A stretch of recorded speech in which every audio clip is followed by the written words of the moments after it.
جناب صدیق اکبر رضی اللہ تعالیٰ عنہ آپ اس تو پہلے مدینۃ المنورہ دے یتیماں نال بڑا پیار کرتے سے. مدینے دے رہن والے سارے یتیماں دی بکریاں صدیق اکبر چراندے سن. جڑا بچہ یتیم ہوندا اونوں جا کے کہندے سن تیریاں بکریاں میں چراواں گا. اور پھر جدوں شام ہوندی ہے دودھ دو کے انہاں دے گھراں چ آپ جا کے پیش کردے. جدوں صدیق اکبر خلیفہ بنے تے مدینے دے بچے یتیم بچے گلیاں چ روندے نظر آئے. صدیق اکبر نے انہاں بچیاں نوں بلایا تے فرمایا کیوں روندے ہو؟ کہن لگے حضرت پہلے تے تسی خلیفہ نہیں سی عام آدمی سی تسی ساڑیاں بکریاں وچ چراتے سانو فکر کوئی نہیں سی شام نو سانو دودھ گھر وچ آسانی نال میسر ہو جاندا سی. ہن تسی خلیفہ بنے ہو دیگر ذمہ داریاں سی تے محروم رہ جاواں گے. آپ نے مدینہ پاک دے رہن والے معصوم تے یتیم بچیاں نو سینے نال لگا کے فرمایا گھبراؤ نہیں ہن تے پہلے نالوں زیادہ اچھے طریقے نال ڈیوٹی کراں گا. پہلے ڈیوٹی اپنی مرضی نال کردا سی ہن تے سائیاں میری ذمہ داری لگا دتی. ہن تے میری پکیاں ڈیوٹیاں لگ گئیاں نے. ہن تے میری ضرورت ہی نہیں کہ میں اس تو انحراف کر جاواں.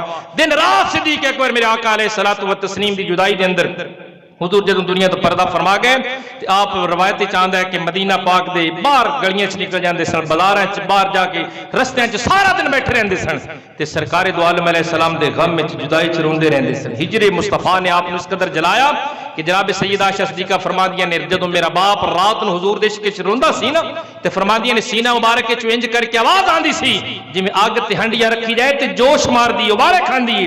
میرے باپ دا سینہ بھی ہجر مصطفیٰ دے اندر انج کر کے ابلدا سی. ایسا پیار سے سیدنا صدیق اکبر رضی اللہ تعالیٰ عنہ میرے مصطفیٰ کریم علیہ الصلوۃ والتسلیم دے نال.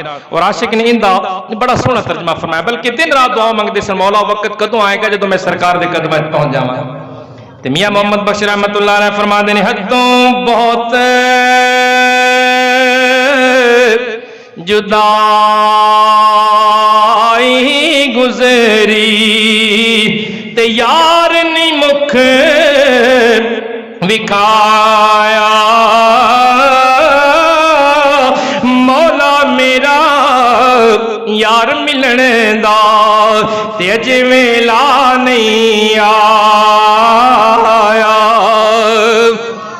دن رات رون والا صدیق اکبر کائنات میں پیغام دے گیا اور قیامت تک دے ہر عاشق نو ہر کلمہ پڑھن والے نو کہ کائنات دے اندر جس خوش نصیب دے سینے دے اندر حب مصطفیٰ جلوہ گر ہو جائے جس خوش نصیب دے گلے چ غلامی مصطفیٰ دا پٹا آ جائے قیامت آ جائے گی لیکن اس خوش نصیب دا نہ نام ختم ہوئے گا نہ مزار دا نشان ختم ہوئے گا.